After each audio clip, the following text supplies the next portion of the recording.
Esse mês, a equipe pastoral definiu uma série de mensagens na carta aos Colossenses. Então, muito provavelmente, já que é uma carta de 4 capítulos, cada domingo desse mês será abordado um deles. E nós temos aí essa temática maior, que é a grande revelação. A grande revelação, ou a revelação suprema. Deixa eu falar uma coisa sobre cartas, né? Porque às vezes a gente fica assim, como é que a gente pode ler uma carta de quase 2000 anos atrás? Uma carta dessa aqui, por exemplo, tem 1960 anos aproximadamente. Como a gente pode ler uma carta assim e entendê-la? Tem alguns desafios, não é? A minha avó gostava de escrever cartas. Se ela estivesse viva, teria 102 anos. Mas ela gostava de escrever cartas, porque tinha vários irmãos e irmãs e todos moravam em outras cidades. Então, a única forma, né, de se comunicar naquela época, pessoas não tinham telefone nas suas casas, muitas delas, né, era através de carta, através dos correios, né? Então, ela escrevia. Infelizmente, não tem nenhuma carta da minha avó. E não tem nenhuma carta que ela recebeu. Não sei por que razão a gente não guardou isso, ela não guardou. Mas eu fico pensando, se eu achasse porventura uma carta da minha avó, escrita há 30, 40 anos, para um dos seus irmãos, as suas irmãs, será que ao ler a carta eu entenderia todo o sentimento da minha avó, tudo que ela intencionava dizer, todo o contexto que ela estava vivenciando naquele momento? Será que eu conseguiria fazer isso através de uma carta? Eu tenho minhas dúvidas. Eu acho que seria um pouco difícil entender tudo isso, sentimento, intenção, contexto. E nós estamos falando de 30 ou 40 anos, né? Agora eu pego uma carta do apóstolo Paulo que tem 1960 anos, e será que eu consigo entender o contexto, a intenção, o sentimento? A resposta é sim. Você vai dizer, mas como é que eu posso entender uma carta tão antiga e posso não entender uma carta mais nova? É que, na verdade, nós temos o suporte de algumas coisas para entender essa carta. Nós temos, por exemplo, outros escritos paralelos do próprio apóstolo Paulo, ou de outras pessoas, como, por exemplo, Lucas, que escreveu o livro de Atos, que nos dá informações que muitas vezes aparecem também nas cartas do apóstolo Paulo. Então, a gente cruza essas informações e você começa a entender um pouco da dinâmica daquele texto. Nós temos também gente que leu aquela carta naquele período e que depois passou à frente alguma informação, e a outra pessoa leu também aquela carta e leu aquelas informações que recebeu. E assim sucessivamente ao longo da história da igreja. E aí nós temos então diria quase certeza de que nós estamos entendendo a intenção do autor, o contexto do autor, o sentimento do autor. Então as primeiras pessoas a lerem essas cartas foram alguns cristãos que depois registraram as suas percepções ou reproduziram partes dessas cartas nos seus escritos. A gente chama essas pessoas de pais da igreja, são os primeiros teólogos, os primeiros bispos, os grandes pastores da igreja antiga que se preocuparam em perpetuar aquela informação e aquela mensagem. Mas nós temos também um outro elemento muito importante, que é o fato de que essa carta, ou várias cartas, né? Mas como essa aqui é o nosso tema, essa carta foi escrita por um indivíduo culto, que sabia muito bem expressar o seu pensamento através das palavras, escolhendo as palavras corretas, e que tinha clareza e objetividade naquilo que escrevia. Talvez a minha avózinha semi-analfabeta não teria essa capacidade de escrever com tanta clareza, com tanta objetividade, e escolhendo as melhores palavras para expressar o seu sentimento e o seu momento ali de vida. Mas o apóstolo Paulo tinha, porque ele era um homem letrado, culto, extremamente versado nas línguas daquela época, na cultura, na filosofia e na religião. Então, nós temos um documento que nós podemos lê-lo com uma boa dose de certeza de que nós estamos compreendendo o que aquele documento disse para a sua audiência original. E o que nós podemos saber dessa carta, a princípio, para a gente se situar, né? Porque, de repente, você fala, Colossenses, eu nunca li essa carta, eu nem sei onde que ela está, eu não sei em que contexto ela se insere. Então, vamos dar algumas coisinhas rápidas aqui, para a gente poder se situar. Uma carta escrita provavelmente por volta do ano 60 até 62, direcionada para uma comunidade específica, mas não somente para aquela comunidade, porque depois Paulo diz no final da carta que eles deveriam ler aquela carta em outras comunidades próximas também. Uma comunidade que, olha que interessante, não foi fundada pelo apóstolo Paulo. O apóstolo Paulo é um dos grandes missionários do Novo Testamento, é um dos grandes fundadores de igreja no Novo Testamento, mas essa comunidade específica não foi fundada por ele. Inclusive, Paulo nunca esteve nessa comunidade. O que aconteceu é que um homem chamado Epáfras, um homem de Colossos, da cidade de Colossos, que era um porto muito conhecido naquela ocasião, ele ouviu o evangelho de Paulo quando ele estava em Éfeso, na cidade de Éfeso, distante dali 150 quilômetros talvez, e Paulo ficou 3 anos ensinando na cidade de Éfeso, sistematicamente ensinando toda semana o evangelho. E aí o livro de Atos vai nos dizer que vinham pessoas de todas as regiões para ouvir o apóstolo Paulo, de modo que quase toda aquela província, quase toda aquela região tinham ouvido o evangelho ao longo daqueles 3 anos. Então um camarada chamado Epáfras ouve o evangelho, isso por volta do ano 52 a 55, não conseguimos precisar, e ele leva a mensagem de volta para a sua cidade, ali estabelece uma comunidade. Eu quero tirar uma primeira reflexão, ou uma dica dessa situação. Você não precisa ser um apóstolo Paulo para pregar o evangelho. Você não precisa ser um grande plantador de igreja, um grande missionário para pregar o evangelho. Uma pessoa comum foi lá, ouviu, compreendeu o evangelho, entendeu a mensagem que Paulo anunciava e levou de volta para a sua cidade. E através dessa mensagem ele conseguiu estruturar uma comunidade de crentes. Meu irmão, se você entender a mensagem, porque o evangelho não é a pessoa, o evangelho é a mensagem. Se você entender a mensagem, o impacto que ela pode causar na sua vida e na vida dos outros, você pode ser esse missionário que vai levá-la a outros lugares. Você vai levá-la para a sua família, para a sua escola, para o seu ambiente de trabalho, ou até mesmo em outras culturas, se assim Deus te direcionar. A gente não precisa ser o pastorzão, não precisa ser o ungidão, não precisa ser o cara top, o professor da teologia. Não. A gente só precisa entender a mensagem na sua simplicidade e recebê-la na nossa vida para poder levar a outras pessoas. Essa cidade, ela era formada, como uma cidade portuária, ela era formada de gregos, de judeus, de gente de todo lugar, né? E talvez por isso, essa mescla, essa mistura de gentes, talvez seja o motivo de um problema que estava acontecendo naquela comunidade. O Epáfras, depois de um tempo, ele vai visitar o apóstolo Paulo na prisão. Paulo provavelmente já está preso em Roma. Ele vai visitá-lo para dar um apoio, né, um suporte a ele. Isso era muito comum, os discípulos de Paulo darem esse apoio, né, de várias maneiras. E ele relata, então, que algumas ideias estranhas estavam circulando na igreja dos Colossenses. Algumas ideias estranhas. E o Paulo, então, escreve essa carta justamente para corrigir ou orientar esta igreja sobre aquelas ideias estranhas. E quais ideias eram essas? Era, na verdade, uma mistura. Como você tem judeu e tem grego ali convivendo naquela igreja, era uma mistura de desvios da doutrina judaica, oriundas da doutrina judaica, e desvios oriundos do paganismo dos gregos. Então, por exemplo, da parte dos gregos, ou da parte gnóstica que a gente fala, porque havia já ali um movimento gnóstico, de gnose, né? Era a ideia de que acima dos homens, entre os homens e Deus, havia vários estratos de seres angelicais, e esses seres, cada vez um maior do que o outro, até chegar no grande ser supremo que é Deus, esses seres controlavam a criação. Esses seres tinham domínio sobre a criação. Eles tinham domínio sobre territórios, por exemplo, do planeta, sobre povos.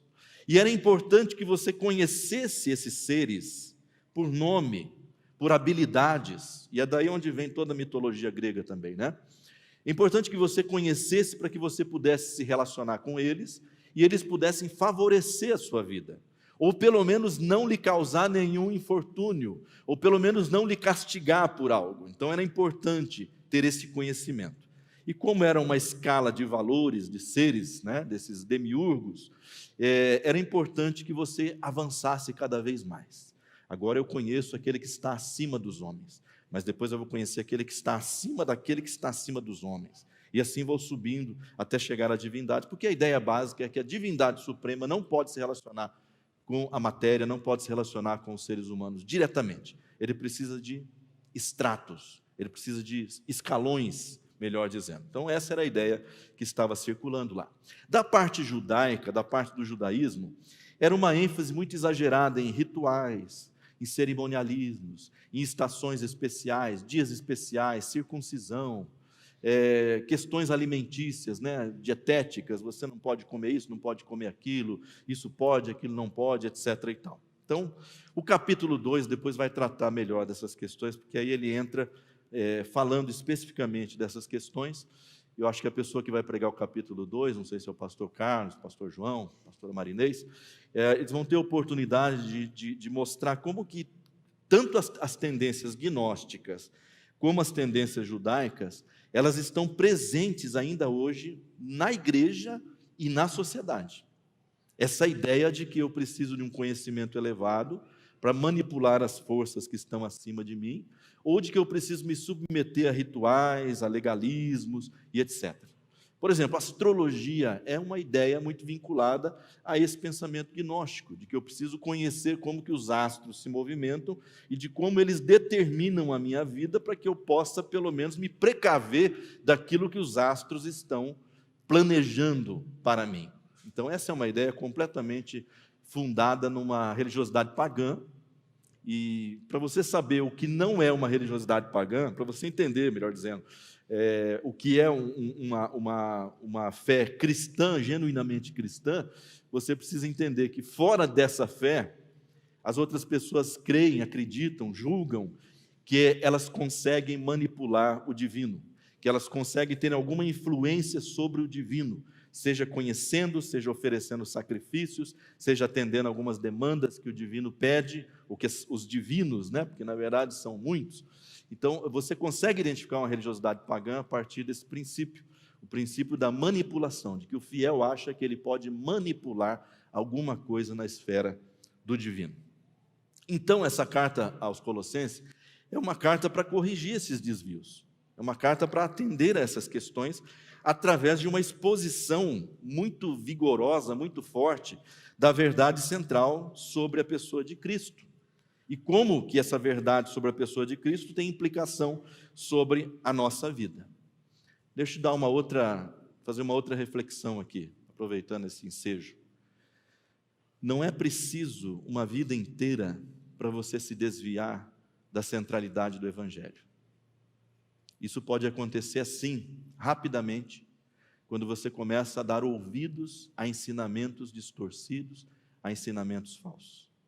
Uma igreja que foi plantada por volta do ano 52 a 55 por Epáfras, em 62 já está com problemas. Menos de 10 anos depois ela já está com problemas, porque começa a dar ouvidos aos ensinamentos. Então, irmãos, na verdade, se a gente bobear, como diziam os antigos, se você titubear e perder o foco, e perder a direção na pessoa, no Evangelho de Cristo, você começa a desviar. Rapidamente você começa a contemplar outras possibilidades. Então é muito importante a gente se manter firme naquilo que nós ouvimos.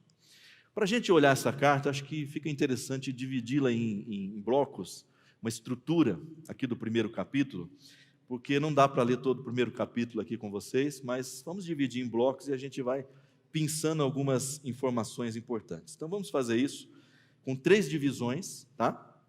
E a primeira divisão delas é uma introdução, é uma simples introdução a essa carta, onde no verso 1 e 2 você tem uma saudação, muito comum nas cartas daquela época, você escrever e já abrir com uma saudação. E eu acho muito interessante que essa saudação de Paulo é assim: Paulo, apóstolo de Jesus Cristo, aos santos e fiéis que vivem em Colossos, graça e paz da parte do Senhor. Já não chama atenção isso?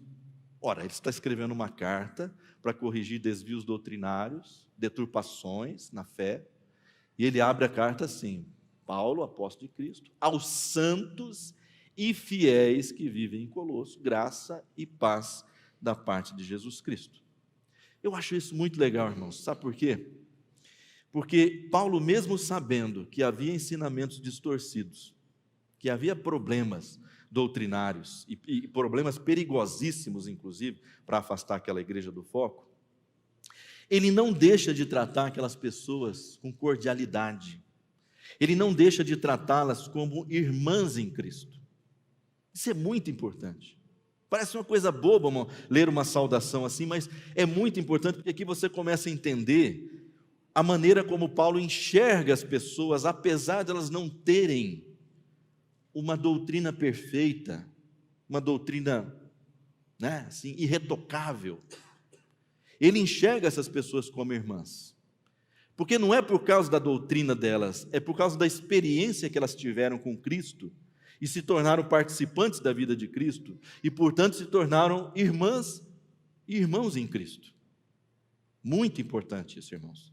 Uma lição, porque eu acho que é relevante, porque veja bem, um povo, estou falando aqui dos evangélicos, tá? De modo geral, um povo que brigava muito por causa de doutrina no passado, hoje está brigando por questões político-ideológicas.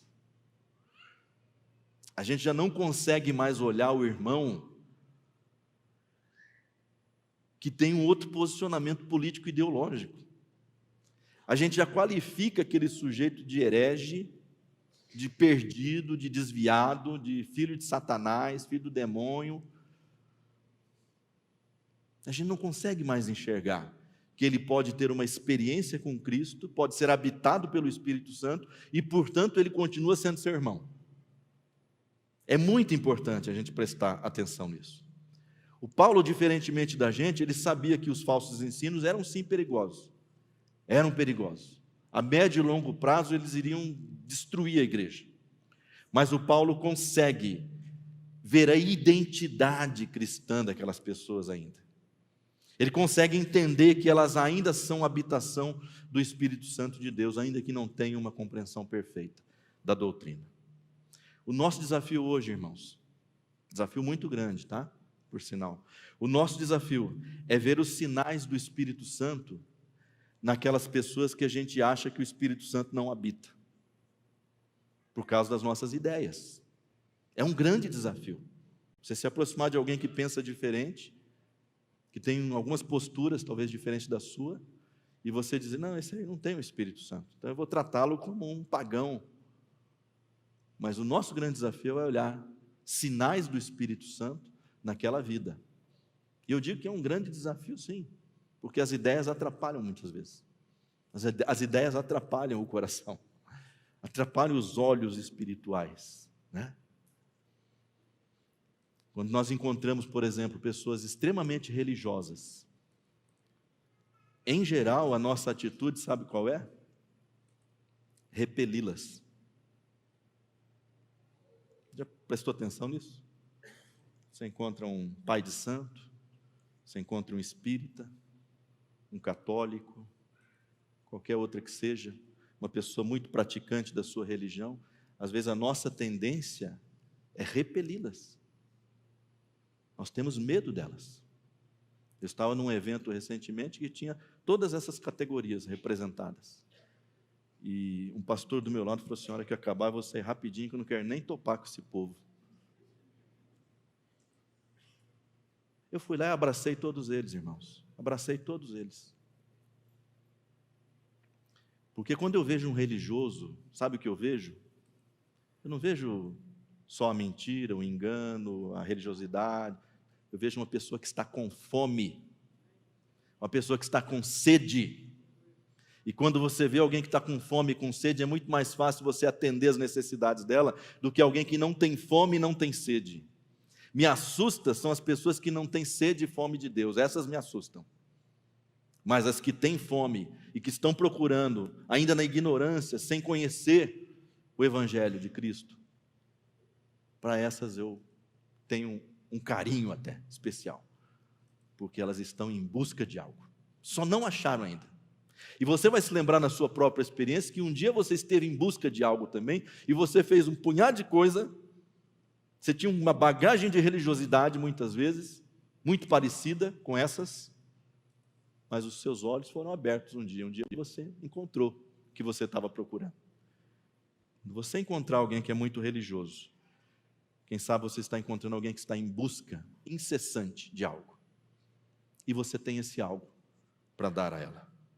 Então, nessa introdução, a gente já começa a entender como é que Paulo vê as pessoas, mais pela identidade delas em Cristo, do que pelo aparato doutrinário delas, do que pelos costumes delas. Isso é muito importante para ele, porque senão ele já abriria essa carta dizendo: seu bando de herege, seus pervertidos, e já entraria de sola. Mas Paulo nunca faz isso, nem nas piores igrejas ele faz isso.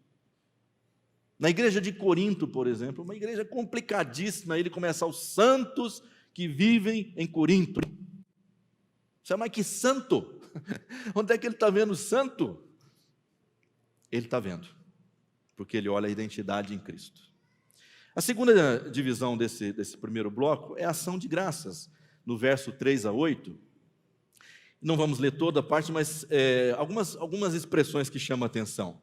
Sempre agradecemos a Deus pela fé em Cristo que vocês têm, pelo amor por todas as pessoas, pelo amor no Espírito.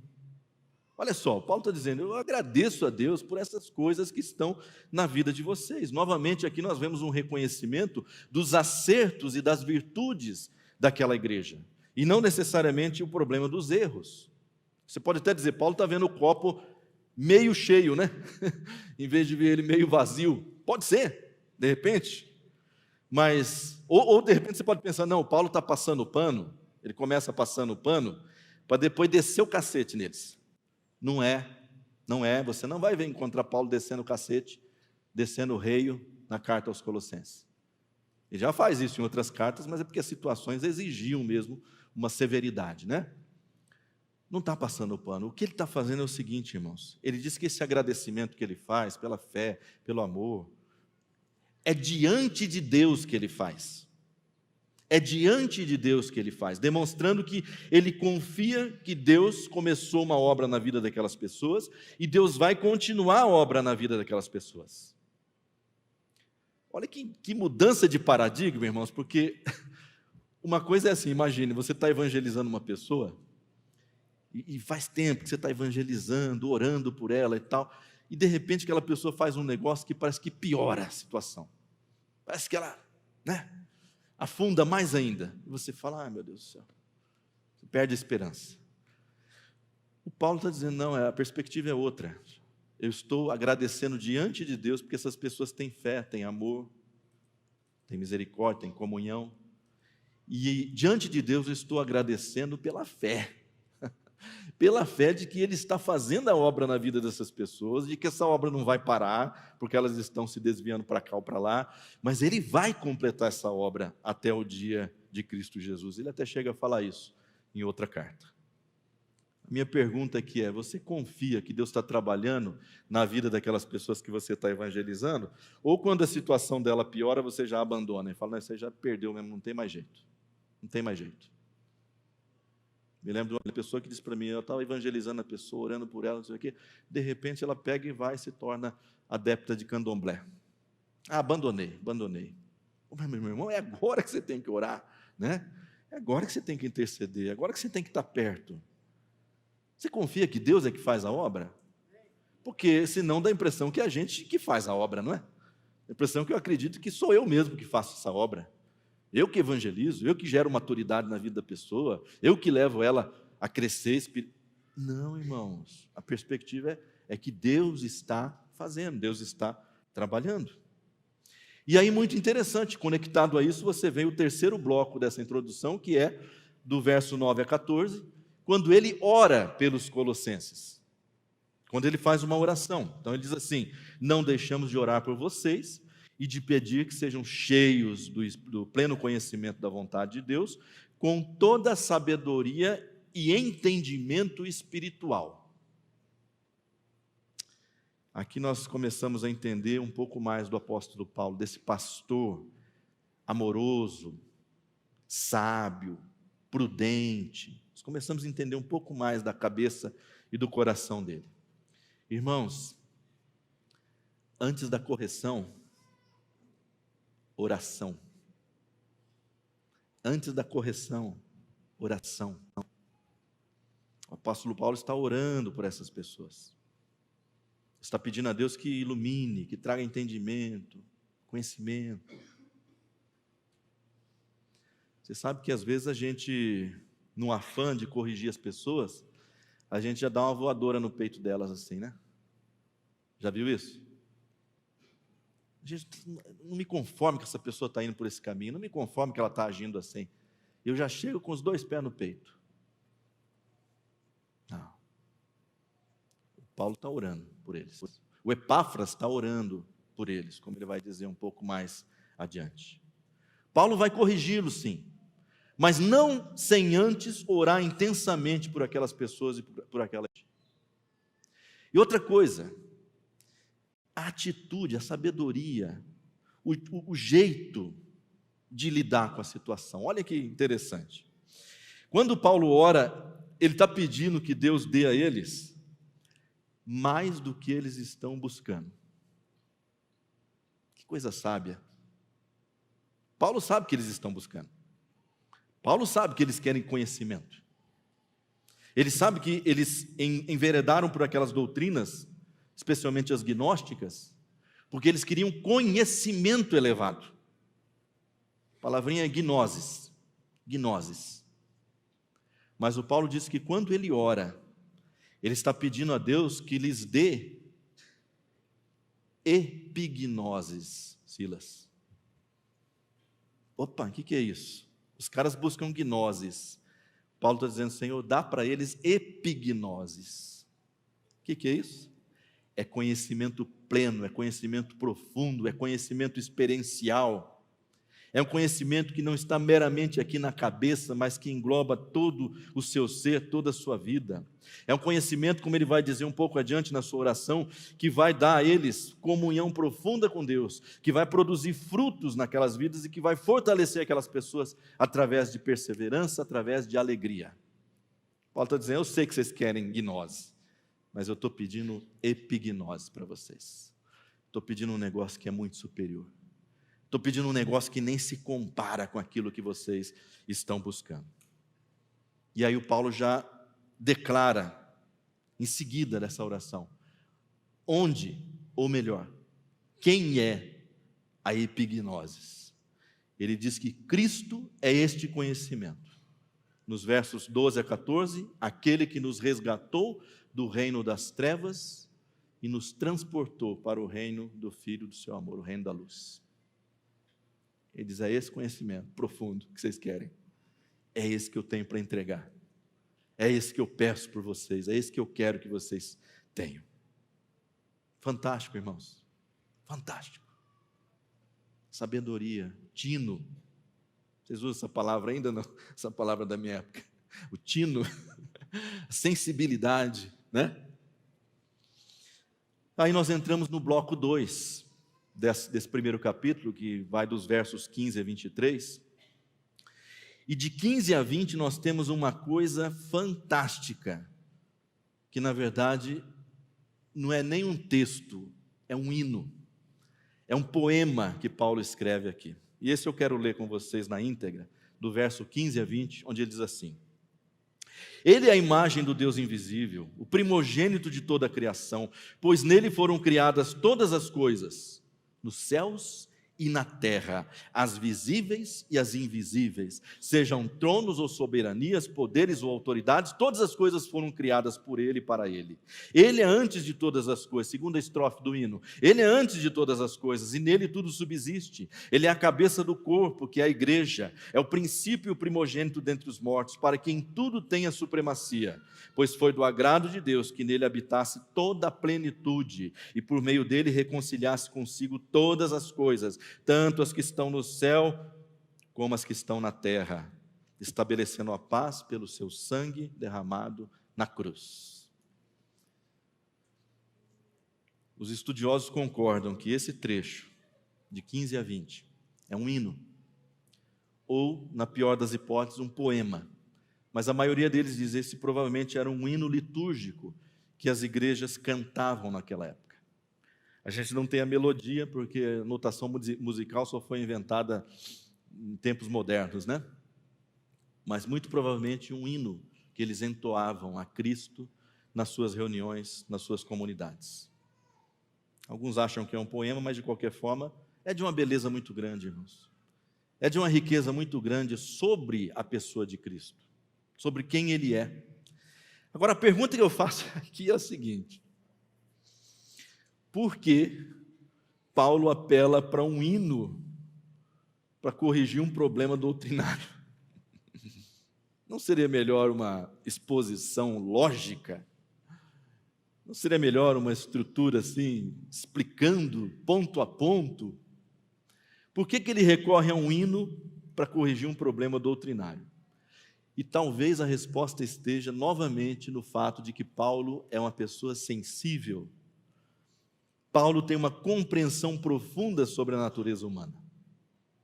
Sendo ele judeu, mas educado no mundo grego, provavelmente Paulo entendia muito bem essa tensão que existia entre cabeça e coração, entre mente e coração. Porque os gregos valorizavam a compreensão, a racionalidade, o entendimento. Eles acreditavam que a crença correta produz o comportamento correto. Isso é platônico ainda. A crença correta produz o comportamento correto. E os judeus, por outro lado, valorizavam demais as questões do coração, acreditando que a religião, a moral, a ética são coisas do afeto. Tem que envolver coração. Leia Davi, por exemplo, nos Salmos, é um homem de coração. Ele não tem exposições lógicas, ele não tem argumentação lógica, ele tem coisas do coração para nos dizer, coisas da sua percepção. E quem sabe o Paulo, transitando nesses dois mundos, encontrou um meio termo para isso, encontrou um ponto de equilíbrio. E aí não é de estranhar que ele use um hino ou um poema para atingir o coração das pessoas que buscavam gnoses. Elas querem compreensão, elas querem entendimento. Eu vou lhes dar uma música, eu vou lhes dar um poema. Novamente, uma grande sensibilidade pastoral e uma profunda compreensão da natureza humana. Mas não é só isso. Quem sabe ele usou um hino como uma maneira de fixar as ideias. Às vezes você começa a cantar uma música, você se lembra toda a letra ali, né? Não é assim? A gente lembra a letra inteirinha. Se falasse para você, não, decora essa letra aqui. Você tenta, pode até decorar, mas tem muita dificuldade. Agora, espera aí, vamos botar uma música nessa letra aqui, agora canta ela. Aí você aprende. Uma forma, talvez, que Paulo encontrou de resgatar ideias através daquilo que eles próprios cantavam, ou talvez tinham deixado de cantar já, e precisavam retomar aquela ideia. Ou quem sabe, vou pedir ajuda aqui do Alex e do Alexandre nesse momento, ou quem sabe, apenas um estímulo à adoração, na esperança de que essa experiência de adoração, essa experiência contemplativa, essa experiência interior, pudesse, de certa forma, subjugar as ideias erradas e manter as ideias corretas.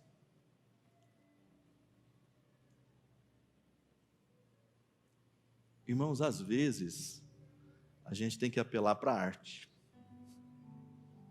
Às vezes a gente tem que apelar para o que é sensível, porque fala o nosso coração. Eu quero te dar um exemplo, um testemunho.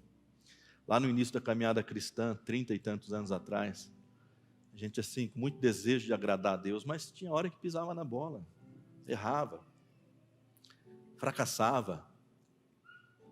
Não sei se isso só acontece comigo, se eu que sou tão miserável assim, mas não sei se acontece com você, né? Às vezes a gente fracassar. E um dia eu estava muito fracassado, estava assim, extremamente fracassado. Sabe quando você fala, eu vou abandonar isso aí? Não é para mim não. Mas fui falar com o irmão, tive coragem de falar com o irmão. Contei para ele toda a minha vida, todos os fracassos, aquele sentimento de derrota, né? E o irmão imediatamente ele despejou um punhado de versículos na minha cabeça, textos. Porque aqui diz assim, aqui diz assado, e agora que você tem que crer, porque você tem que tomar posse disso, você não pode se entregar, porque você é isso, você é aquilo, não seja um derrotado, Não vou dizer que não foi bom ouvir toda aquela palavra, aquela exortação, mas eu fui embora para casa derrotado, você entendeu? Eu continuei derrotado, né? Tem hora que não é assim, você, entendi, agora vamos tocar o barco. Não é assim que funciona. E aí no dia seguinte eu fui para uma reunião, que a gente tinha um grupo na casa de uma senhora, que a gente reunia ali toda quinta, sexta-feira, eu acho, e era um grupo de comunhão, alguém dava uma palavra, a gente cantava, adorava, né? E chego lá meio atrasado assim, está lá um menino com violão, o menino chamava Max, o Rui não está aqui hoje, né? O Rui conheceu o Max. Um músico excepcional, fora da média. E a pessoa fala assim, toca mais uma aí, Max. Aí ele faz uma introduçãozinha simples, mas bem arranjadinha assim, não tão bem quanto essa que o Alexandre está fazendo. E aí ele fala, escuta essa então. Não tenha sobre ti um só cuidado, qualquer que seja, pois somente um seria muito para ti. É meu, somente meu, todo trabalho. E o seu trabalho é descansar em mim. É meu, somente meu, todo trabalho. E o teu trabalho é descansar em mim. Se você conhece, vamos junto, ó. Não temas quando enfim tiveres que tomar decisão. Entrega tudo a mim, Confia de todo o coração. É meu, somente meu, todo o trabalho. E o teu trabalho é descansar em mim. É meu, somente meu, todo o trabalho. E o seu trabalho é descansar em mim. Obrigado, Alex. Cara, ponta firme, faz aniversário no mesmo dia que eu, daqui uns dias, né? O que você acha que me tirou da derrota, irmãos? Foi a alavanche de versículos ou foi um hino? Eu saí de lá renovado. Outra pessoa. O hino é bíblico? Não está escrito lá na Bíblia desse jeito, mas está escrito: descansa, confia, entrega. Às vezes a gente precisa do coração, irmão. Não é às vezes não, é quase todas as vezes a gente precisa do coração. A gente quer resolver a nossa vida cristã através da cabeça, do intelecto. E tem hora que é o coração. Nada vai te convencer, nada vai fazer você mudar, a não ser que o teu coração seja tocado. Você não vai resolver a tua vida cristã de maneira racional. Por isso que é importante a gente valorizar a mística. E não confunda com misticismo. Mística é a vida de Deus na nossa vida. Mística é contemplação, é oração, é comunhão, é adoração. A gente tem que valorizar essas coisas. Isso tem que acontecer todo dia na nossa vida. Todo dia. Porque se for um cristianismo meramente racional, um cristianismo de ideias, você vai secar. Você vai morrer. Porque, novamente, é a vida de Cristo em você que faz a diferença. Não é o que você sabe sobre Cristo, não é o que você sabe sobre a vida de Cristo, é a vida de Cristo em você. O fato é que Paulo coloca esse hino ali, porque ele achou que inspirar seria muito mais importante do que exortar.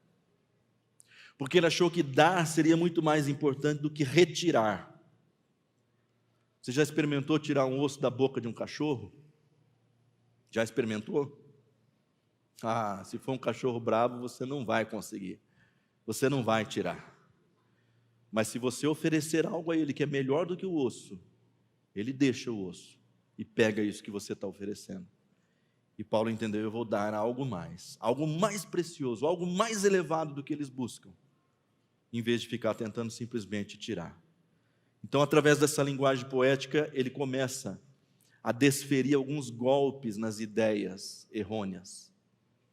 Isso é importante quando nós vemos ali, por exemplo, no verso 15, que ele diz: ele é a imagem do Deus invisível. Gente, o que eu estou dizendo para vocês assim, o Cristo que esteve aqui conosco, que andou conosco, ele não é mais um desses infinitos mediadores, ele é a imagem do Deus infinito. Aquele que está no topo e aquele que está aqui são o mesmo. Ele diz: ele é a cabeça do corpo, que é a igreja. Vocês não precisam de inúmeros mediadores ou de conhecimentos elevados, porque ele próprio é a cabeça da igreja, ele está conectado ao corpo diretamente. Pois foi do agrado de Deus, no verso 19, que nele habitasse toda a plenitude. Esse negócio que vocês buscam das plenitudes, dos pleromas, deixa eu falar para vocês, está nele, está na pessoa dele. E por meio dele reconciliasse consigo todas as coisas que estão na terra quanto as que estão no céu. Essa ideia de vocês de que Deus não pode se relacionar com a matéria, com o mundo da carne, com o mundo físico, deixa eu dizer, ele reconciliou, ele aproximou essas duas realidades. E ele estabeleceu a paz pelo seu sangue na cruz. Sangue, matéria. Então Paulo começa a dar aquela, sabe? No meio do hino ele vai espetando, mas ele vai batendo assim, cirurgicamente nas doutrinas erradas. Mas me chama muita atenção que ele optou por fazer de uma maneira poética. O segundo bloco dessa primeira carta é a reconciliação de tudo. Versos 21 a 23, que ainda está falando da supremacia de Cristo, e ele mostra o modo como nós fomos reconciliados. E ele diz: antes vocês estavam separados de Deus, em suas mentes vocês eram inimigos por causa do mau procedimento, mas agora ele os reconciliou pelo corpo físico de Cristo, mediante a morte, para apresentá-los diante dele santos, inculpáveis e livres de qualquer acusação, desde que continuem alicerçados e firmes na fé, sem se afastarem da esperança do evangelho que vocês ouviram e que tem sido proclamado em todos os lugares, esse evangelho do qual eu me tornei ministro. E o Paulo já deixa muito claro que a mudança de vida que essas pessoas experimentaram não foi um ato da parte deles, não foi algo que eles fizeram, não foi algo que eles buscaram, mas ele está dizendo, foi um ato da parte de Deus. Não foi um conhecimento secreto que trouxe isso, não foi um ritualismo vazio que trouxe isso, foi um ato da parte de Deus que nos reconciliou em Cristo, nos perdoando. Ele começou toda essa história, Ele veio ao nosso encontro. O ponto de partida é Ele. Irmãos, quantas vezes a gente se pega tentando acrescentar algo à obra de Cristo? Quantas vezes, irmãos? Quantas vezes é Cristo e algo mais? Não é Cristo, mas precisa do ritual. É Cristo, mas precisa do misticismo. É Cristo, mas precisa da campanha das 7 semanas. É Cristo, mas precisa de não sei do quê. Irmãos, quando Cristo precisa de algo mais, deixa eu dar uma dica. Você não encontrou Cristo. Quando você acha que é Cristo e algo mais, você não encontrou Cristo. Você encontrou um simulacro de Cristo, uma falsificação barata, que não funciona por si mesmo, que não proporciona para a gente a verdadeira vida. Então Paulo é enfático em dizer que o papel dessas pessoas não é ficar aí com busca de conhecimento elevado, isso e aquilo, decifrando as esferas celestiais. Não, o papel deles é permanecer firmes naquilo que eles ouviram. É isso que ele diz lá no final. Permaneçam firmes na fé e na esperança do evangelho que foi anunciado em todos os lugares. Desde que vocês permanecerem firmes aí, está tudo certo. A vida de Cristo continua em vocês. Importantíssimo isso, irmãos. Às vezes, muitas igrejas se tornam paganizadas. Desculpa falar isso, mas prega Cristo, mas prega um negócio que não tem nada a ver, que você tem que fazer, que você tem que se submeter, que você tem que adotar. Não tem jeito, irmãos, não tem jeito. A carta aos Colossenses é muito clara nisso. É a supremacia, é a exclusividade. E aí o terceiro bloco, onde ele termina ali essa parte, esse capítulo, ele apenas fala um pouco do seu ministério, da responsabilidade que pesa sobre ele, como apóstolo, como pregador, mas aí ele nos brinda com essa mensagem fantástica que é o tema desta série. No verso 25 ele diz assim, dela, ou seja, da igreja, me tornei ministro de acordo com a responsabilidade por Deus a mim atribuída, de apresentar-lhes plenamente a palavra de Deus. O mistério que esteve oculto durante épocas e gerações, mas que agora foi manifestado aos seus santos. A eles quis Deus dar a conhecer entre os gentios a gloriosa riqueza deste mistério, que é Cristo em vocês, a esperança da glória. Mysterion era uma palavrinha muito comum nesse meio aí desse pessoal. Vamos descobrir os mysterions, dos aeons, dos escalões celestiais. E Paulo está dizendo, o mysterion, o grande mysterion já foi revelado. Ele ficou oculto por muito tempo, sim, mas ele foi revelado agora. Ele foi manifestado. E esse mistério é o seguinte, não é uma ideia, não é uma declaração. Esse mistério é, Cristo em vocês é a esperança da glória. Cristo habitando em vocês significa que vocês vão ser glorificados. Esta vida, irmãs, não é baseada em conhecimento elevado, em religiosidade, mas ela é baseada no fato de que o próprio Cristo vive em nós. A própria vida de Cristo vive em nós pelo Espírito Santo. E é isso que nos dá identidade como filhos de Deus. É isso que nos torna filhos de Deus. A grande revelação ao mundo é uma pessoa. É a pessoa de Cristo, que pode habitar os nossos corações e nos tornar tais como Ele é. Porque não tem outro jeito de você ser santificado na sua vida e agradar a Deus, a não ser que você seja tal como Cristo é, a não ser que você tenha a vida de Cristo na sua vida. Então o nosso papel é conhecê-lo cada vez mais, o nosso papel é aprofundar nesse conhecimento, é permanecer nele, é não sair, é não desviar dele. Daí a preocupação de Paulo, porque essas doutrinas, pouco a pouco, vão tirar o foco da pessoa de Cristo, e daqui a pouco eles se tornam novamente religiosos, gnósticos, seja lá o que for, menos pessoas que têm a habitação do Espírito Santo em suas vidas. Por isso, essa preocupação de Paulo. Vamos orar?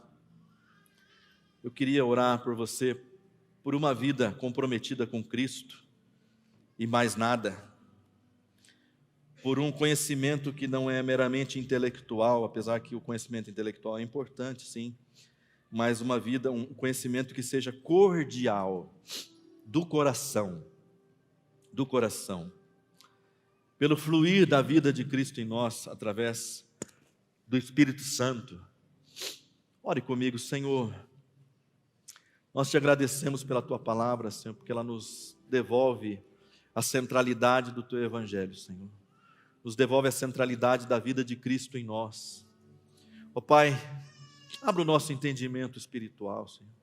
Nosso entendimento do coração, Senhor, para acatarmos essa verdade, para vivermos de acordo com essa verdade, Senhor, para podermos deixar a vida do Senhor fluir na nossa vida, Senhor.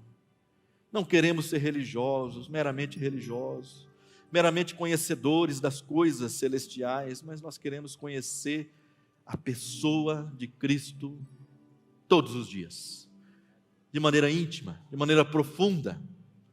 Ajuda-nos, Senhor, no Teu nome nós oramos. Amém.